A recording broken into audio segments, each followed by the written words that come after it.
December Production. یکی بود یکی نبود، زیر آسمانی کبود، یه عاشقی ساده‌ای که دل شکسته بود.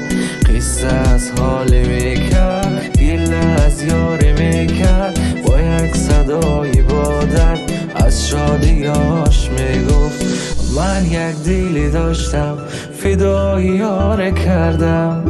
به خبر از حالی خود عجب خطایی کردم. من که یه دیلی داشتم فدای یار کردم. به خبر از حالی خود عجب خطایی کردم.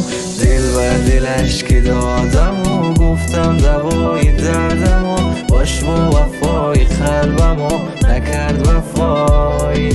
اول دلم و بردن و بعدم زدن شکستن، احساس قلب کشتن و وای بر چه جرمی.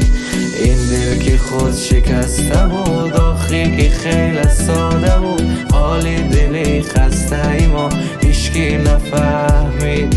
دل و نگاش که بستم و خواستم بگیرد دستم و اما زدن که پستم و آخ با چه سودی.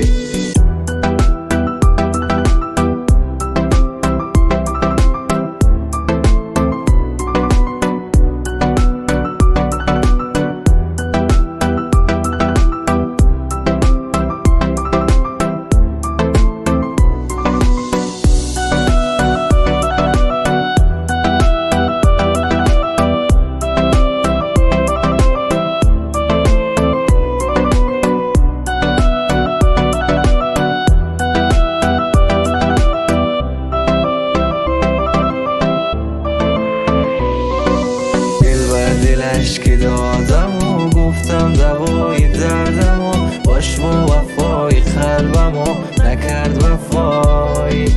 اول دلم و بردن و بعدم زدن شکستن، احساس قلب کشتن و وای بر چه جرمی.